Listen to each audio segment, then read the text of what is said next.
Okay ఓకేనా. నమస్తే అన్న. నమస్తే.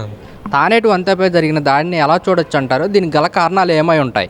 అంటే ఇది జరిగిన దాడి అయితే ఉందో అది తానేటి వంత గారి మీద జరగలేదు, ఒక దళిత జాతి మీద జరిగిన జాడిగా నేనైతే భావిస్తాను. గతంలో కూడా ఇదే దాడి చంద్రబాబు నాయుడు ఎలక్షన్ ముందు డ్రామాలు ఆడటం చాలా ఆయనకి బాగా వెనతో పడిన విద్య అనమాట. ఈ ఎక్కడైతే ఉన్నాయో, ఎక్కడైతే ఓడిపోతాడని తెలుసో చంద్రబాబు నాయుడికి అక్కడ తెరలేపుతాడు. ఏమని విద్వేషాలకు రెచ్చగొడుతూ ఎక్కడైతే ఉంటారో, ఎవరైతే ఉంటారో వైఎస్ఆర్సీపీకి అలాగే పార్టీ ఏ పార్టీ అయినా సరే సంభవితమైనటువంటి మనుషుల దగ్గరికి వెళ్ళి వాళ్ళు ప్రభావితం చేసి వాళ్ళు చిచ్చులు పెట్టి గొడవలు పెట్టడానికి ప్రయత్నం చేస్తాడు. ఈ మధ్యకాలంలో నేనైతే చూశాను, లోకేష్ కూడా ఏమన్నా అంటే ఎవరి మీద అయితే ఎక్కువగా కేసులు పెట్టించుకుంటారో వారికి నామినేట్ పోస్టులు ఇస్తానని చెప్పాడు. దాన్నే అనుసరిస్తున్నారు ఈ టీడీపీ కార్యకర్తలు కానీ నాయకులు కానీ రెచ్చగొట్టి వ్యాఖ్యలు చేసి వారికి కేసులు పెట్టించుకొని వాళ్ళని బాధ్యులు చేస్తున్నారు. వాళ్ళైతే ఏదైతే జరిగిందో దాడి, తానేటి వంత గారి మీద జరిగిన దాడి, అది ఒక దళిత జాతి మీద జరిగిన దాడి. అది మేమందరం కూడా దీన్ని ఖండిస్తున్నాము. ఎవరైతే ఇప్పుడు ఉన్నారో వాళ్ళందరికీ కఠినమైన చర్యలు తీసుకోవాలి, వాళ్ళందరి మీద ఎస్సీ ఎస్టీ కేసు పెట్టాలి. ఇలాంటి చర్యలు పునరావృతం కాకుండా గవర్నమెంట్ వారు కూడా చర్యలు తీసుకోవాలి. ఇంకోటి ఏంటంటే ప్రధానంగా ఈ ఎలక్షన్ ముందు చాలా డ్రామాలు వేస్తారు అనేకమైన పార్టీలు కూడా. ఇప్పుడు ఆ అమాయక ప్రజల్ని నాశనం చేస్తా ప్రయత్నం చేస్తారు. ఎవరైతే ఉన్నారో చంద్రబాబు నాయుడు కానీ కూటమి సభ్యులందరూ కూడా ఒక హైటెక్ డ్రామా కాదు. వీళ్ళందరూ ఇక్కడ ఉండేవాళ్ళు కాదు, వీళ్ళంతా హైదరాబాద్ నుంచి వలస పక్షులు. మీరు చూసే ఉంటారుగా, గతంలో కూడా వలస పక్షులు కొన్ని జీవరాశులు తిరుగుతూ ఉండే రాష్ట్రంలో కూడా ఇప్పుడు కనుమరుగైపోయినాయి. వీళ్ళు కూడా అంతే, ఎలక్షన్ ముందు వస్తూ ఉంటారు, ఆ యొక్క ప్రాంతాల్లో సందర్శించి హైటెక్ క్రియేటివ్ చేస్తూ ఉంటారు. ఇక్కడ ఎలక్షన్ ముందు వచ్చేస్తుంది, ఆ పార్టీ వస్తుంది, ఈ పార్టీ గరుడ పక్షి లాంటి శివాజీ లాంటి వారు వీళ్ళందరూ వచ్చి ఇక్కడ రాష్ట్రంలో శాంతి భద్రత లోపం వచ్చిందని చూపించడానికి విష ప్రయత్నాలు చేస్తారు. వీళ్ళు చేసే ప్రయత్నం ఏంటి? రెచ్చగొట్టే వ్యాఖ్యలు. మొన్న కూడా నేను వీడియో చూసా, రాజశేఖర రెడ్డి గారిని, వాళ్ళ విజయమ్మ గారిని, జగన్మోహన్ రెడ్డి గారిని రెచ్చగొడుతూ విభేదిస్తూ మాట్లాడుతున్నాడు చంద్రబాబు నాయుడు. ఒక మాజీ మంత్రిగా, ముఖ్యమంత్రిగా ఉండేటువంటి సీఎం హోదాలో నువ్వు ఈ రోజున ఒక ముఖ్యమంత్రిగా ఉన్నటువంటి సీఎంగా ఉన్నటువంటి జగన్ గారిని అంటున్నావంటే నీకు ఎంత ధైర్యం? అంటే ఏ విద్వేషంతో అంటున్నావు? ఎలా విద్వేషాలు రెచ్చగొట్టాలని ప్రయత్నం చేస్తున్నావు? ఈ రాష్ట్ర ప్రజలు కూడా చాలా జ్ఞానవంతులు కూడా ఆ విషయాన్ని మర్చిపోయి చంద్రబాబు నాయుడు నేను ఏది చెప్తే అదే వింటున్నారులే అనుకుంటున్నాడు. 2047 అయిపోయింది, 2047లో ఇంకా 1990లో ఉన్నారు జనాలు. అందరూ కూడా 1990లో ఏదైతే ఉందో ఆ స్థితిలోనే ఉన్నారనుకుంటున్నారు. కానీ వీళ్ళందరూ కూడా చదువుకున్నారు, వీళ్ళందరికీ జ్ఞానం ఉంది, మంచి జ్ఞానం అని తెలుసు. ఈ రాష్ట్రంలో ఏం జరుగుతుందో చూస్తున్నారు. ఏదైతే దాడి ఉందో ఈ దాడికి జరిగినటువంటి కఠినమైన శిక్ష పడాలి. ఎవరైతే ఉన్నారో అందరికి కఠినమైన శిక్ష ఎవరికి వేయాలంటే చంద్రబాబు నాయుడుకి వేయాలి, లోకేష్కి వేయాలి, పవన్ కళ్యాణ్కి వేయాలి. ఎందుకంటే వీళ్ళే రెచ్చగొడుతున్నారు, అమాయక ప్రజలు రెచ్చగొట్టి వాళ్ళ మీద ఉసుకొలుపుతున్నారు. ఒక ముఖ్యమంత్రి హోంమంత్రిగా ఉన్నటువంటి వనిత గారి ఇంటి మీద దాడి చేశారంటే సామాన్య ప్రజలు ఏంటి? వీళ్ళందరూ అధికారంలోకి వస్తే ఇంకా బతకనిస్తారా చంద్రబాబు నాయుడు? ఈ అధికారంలో చంద్రబాబు నాయుడికి మీ అందరికి ఇస్తే పేద ప్రజలను బతకనిస్తాడా? మీరే చూస్తున్నారుగా ఎంత హింసిస్తున్నాడు. ఈ 2 నెలలు జగన్మోహన్ రెడ్డి గారు ఎలక్షన్ కూడా వచ్చిన తర్వాత ఎన్ని ఇబ్బందులు పెడుతున్నాడు. పెన్షనర్లు తీపిచ్చేశాడు, అలాగే పేద ప్రజలకు వచ్చేటువంటి స్కీములు తీపిచ్చేశాడు. ఆసరా కానీ, చేయూత కానీ, విద్యా దీవెన కానీ ఇవన్నీ కూడా తీపిచ్చిందారో చంద్రబాబు నాయుడే. చంద్రబాబు నాయుడు ఇటువన్నిటికీ మనం అందరం కూడా చంద్రబాబు నాయుడు బుద్ధి చెప్పాలంటే కానీ మీ అందరూ కూడా వెళ్ళి వైసీపీ ఓటేయాలి. ఫ్యాన్ గుర్తు ఓటేస్తే కానీ చంద్రబాబు నాయుడు బుద్ధి రాదు. దయచేసి రాష్ట్ర ప్రజలందరూ గమనించి దళితుల మీద దాడులు ఆపాలన్నా చంద్రబాబు నాయుడు రాకూడదు. దళితులు ఒక ఉన్నతమైన స్థానం, ఒక మంత్రి, ముఖ్యమంత్రి, హోంమంత్రి స్థాయిలో ఉండాలంటే జగన్ రావాలి. ఇదందరూ కూడా గమనించి ఏదైతే దాడి ఉందో దీన్ని తీవ్రంగా ఖండిస్తున్నాము. వీటందరికి కఠినమైన చర్యలు తీసుకోవాలి. ముఖ్యంగా చంద్రబాబు నాయుడు, పవన్ కళ్యాణ్, లోకేష్ని లోపలేయాలి. ఎందుకంటారు ఇలాంటి దాడులు చేయడానికి గల కారణాలు ఏమై ఉంటాయంటారు? అంటే ఓటమి చంద్రబాబు నాయుడికి తెలిసిపోయింది. 2019లో ఎలాంటి విజయం అయితే ఇచ్చారో జగన్మోహన్ రెడ్డి గారికి, అలాంటి విజయం ఈరోజు కూడా 2024లో కూడా ఇవ్వబోతున్నారు రాష్ట్ర ప్రజలు కూడా. వీళ్ళందరూ చెప్పేది ఏంటంటే వీళ్ళందరూ కూడా ఈ రాష్ట్రంలో శాంతి భద్రత లోపం ఉంది అని చూపించడానికి విష ప్రయత్నం చేస్తున్నారు. ఇక్కడ ఈ రాష్ట్రానికి వచ్చి ఈ రాష్ట్రంలో అంత ప్రశాంతంగా ఉన్నారు. పోలీసు వారు కూడా కఠినమైన చర్యలు తీసుకుంటున్నారు. ఇలాంటి వారి మీద చర్యలు మీరు అందరూ చూసే ఉంటారు. దిశ యాప్లు అని రాష్ట్రంలో శాంతి భద్రతలకి మారిపోయి దేశంలోనే నంబర్ 1 స్థానంగా దిశ చట్టం పెట్టింది ఈ రాష్ట్రం మందే.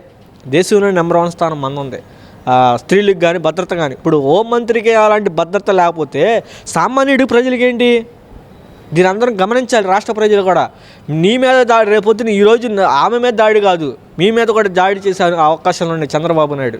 దీన్ని మీరందరూ కూడా గమనించి చంద్రబాబు నాయుడు వీలైనంత బుద్ధి చెప్తారని నేను కోరుకుంటున్నాను. ఈ దాడిలో వైసీపీ నాయకులు కానివ్వండి, అలాగే ఫర్నిచర్స్ అక్కడ ఉన్న కుర్చీలు అయితే కానివ్వండి, వాటిపైన కూడా ధ్వంసం చేసిన దృశ్యాలు కూడా మనం చూస్తున్నాం. అంటే ఇప్పుడు చూశారు కదా, అంటే ఓటమి భయముతోనే ఇదంతా కూడా ఓడిపోతున్నాడని చంద్రబాబు నాయుడుకి గ్రహించిపోయాడు. ప్రజల్లో ఆదరణ వస్తుంది. వైసీపీ పార్టీ తరపున కానీ ఎవరైతే ఎమ్మెల్యేలు ప్రజల్లోకి వెళ్తున్నటువంటి ఆదరణ చూసి కొంతమంది తట్టుకోలేక ఈ యొక్క రెచ్చగొట్టి వ్యాఖ్యల్ని మనసులో పెట్టుకొని ఇక ఇదే చివరి ఎన్నికలు, మీరు నమ్మితే నమ్మకపోండి, చంద్రబాబు నాయుడు పార్టీ అనే టీడీపీ పార్టీ వెంటిలేటర్ మీద ఉంది. వెంటిలేటర్ మీద ఉన్న పార్టీని ఈ కూటమి అనే దాని ద్వారా శాస్త్ర తీసుకోవాలని ప్రయత్నం చేస్తున్నాడు. కానీ ఈ రాష్ట్ర ప్రజలు చాలా విజ్ఞానవంతులు. గతంలో ఎక్కడైతే దాడులు జరిగినాయో కారం చెడు కూడా మా అందరికి గుర్తుంది. దళితుల్ని పొట్టపెట్టుకున్నటువంటి ఏదైతే గడిలో ఉన్నాయో దాడులు ఉన్నాయో మా అందరికి గుర్తున్నాయండి. మా ఎస్సీ ఎస్టీ నిధులు కూడా చంద్రబాబు నాయుడు దోచుకుతున్నాడు గత ప్రభుత్వంలో. ఇవన్నీ కూడా గుర్తుపెట్టుకున్నారు. వీళ్ళు ఎలాగో ఎస్సీ ఎస్టీ బీసీలు మైనార్టీలు అందరూ కూడా జగన్ వైపు ఉన్నారు. దీన్ని తట్టుకోలే ఆక్రోశంతో ఉక్రోశంతో ఊగిపోతూ మాట్లాడతారు, మీరు చూసే ఉంటారు. మరి ఇవన్నీ కూడా చేసేది ఎందుకంటే ప్రభుత్వం మీద బురద జల్లాలనే ప్రయత్నం తప్ప ఈ రాష్ట్ర ప్రజలు అందరూ మంచి జ్ఞానంతో ఉన్నారు. రాబోయే రోజుల్లో బుద్ధి చెప్తారు. అధికారాన్ని దక్కించుకోవడం కోసమైనా ఎలాంటి దాడులకు పాల్పడుతున్నారంటారు? 100% అదే కనబడుతుంది కదా. చంద్రబాబు నాయుడు ఓడిపోతున్నాడు అని అన్ని సర్వేలు చెప్తున్నాయి. ఈ రాష్ట్ర ప్రజలు కూడా అదే నమ్ముతున్నారు. ఈ రాష్ట్ర ప్రజలు కూడా రాబోయే రోజుల్లో మంచి ప్రభుత్వాన్ని తీసుకొచ్చుకునే యోచనలు, ఈ ప్రభుత్వం మంచిగా ఉంది కాబట్టి దీన్ని తీసుకొచ్చే యోచనలో ఈ రాష్ట్ర ప్రజలు అందరూ ఉన్నారు. దీన్ని గమనించి చంద్రబాబు నాయుడు దీన్ని ఎలా డైవర్షన్ చేయాలనే ఉద్దేశంతోనే ఈ ప్రయత్నం చేస్తారు. సరే, 3 పార్టీలు ఇప్పుడు కూటమితో వస్తుంది కదా, ఎలా ఉండబోతుంది అంటారు ఏంటి? అంటే ఈ రాష్ట్రంలో 3 పార్టీలు కాదు సార్. ఇక్కడ జగన్మోహన్ రెడ్డి గారు ఒకటే గమనించండి. మీరు ఏమంటున్నాడు, నేను మీ ఇంటిలో మంచి జరిగితే నాకు ఓటేయండి అంటున్నాడు.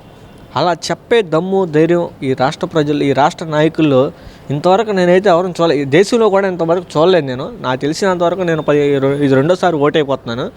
అది నాకు తెలుసు, నేను చూసాను కాబట్టి. చిన్నప్పటి నుంచి కూడా నేను కింద పల్లెటూరు తిరిగిన వాతావరణం చూస్తుంటే ఈ విధంగా చేసిన నాయకుడు ఎవరు లేరు.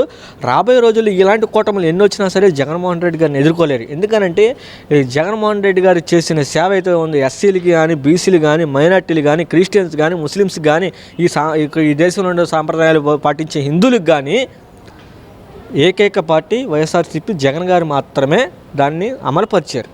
అంటే అన్ని సమన్యాయంగా చూసినటువంటి వ్యక్తి అవుతుంది. కులాలు మతాలకు సమన్యాయంగా చూసిన వ్యక్తి ఎవరో జగన్మోహన్ రెడ్డి గారు. గతంలో మీరు చూసుంటారు, 160 గుడులు దాడి చేశారు చంద్రబాబు నాయుడు. హిందూ దేవాలయాలు, క్రైస్తవులు చర్చిలు కానీ, అలాగే ముస్లిమ్స్ యొక్క మసీదులు కానీ. చంద్రబాబు నాయుడుకి ఎవరేస్తారు ఆ ఓటు?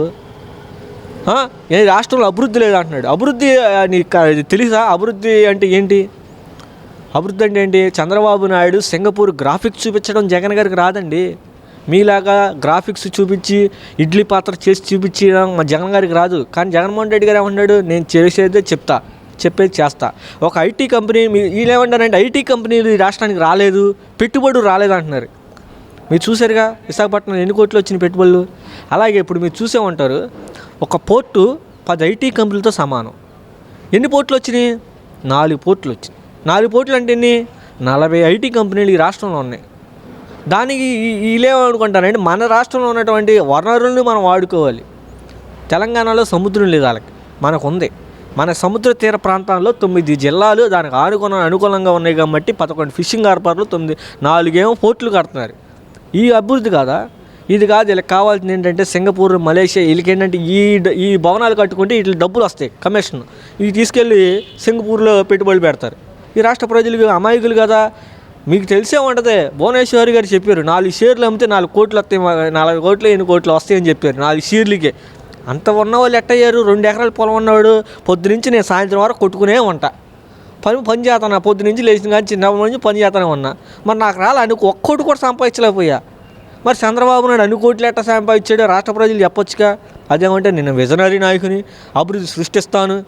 సృష్టించేవాడు 14 సంవత్సరాలు చంద్రబాబు నాయుడు చేశాడు సీఎంగా, 40 సంవత్సరాలు ఎక్స్పీరియన్స్ అన్నాడు. ఏం చేసావయ్యా? ఎందుకు సృష్టించే ఈ రాష్ట్రంలో ఎక్కడ కనపడట్లేదు మాకు సృష్టికర్త అనేది? ఇప్పుడు ఇదంతా సృష్టి కదా. ఇప్పుడు ఏంటంటే జగన్మోహన్ రెడ్డి గారు విద్య అనే వ్యవస్థ ద్వారా పెట్టుబడి పెడుతున్నారు పిల్లలకి. దాని ద్వారా వచ్చే రాబోయే రోజుల్లో మంచి ఫలితం ఉంటుంది. రాష్ట్ర ప్రజలకు కూడా భవిష్యత్తు ప్రజలందరూ కూడా నిర్ణయించుకున్నారు. రాబోయే రోజుల్లో ఈ సీఎంగా జగన్మోహన్ రెడ్డి గారు ఉంటారు. ఈ టర్మే కాదు 4 టర్మ్ మళ్ళీ సీఎంగా ఈ రాష్ట్రాన్ని కొనసాగుతారు. నాకు తెలిసిపోయింది, అర్థమైపోయింది.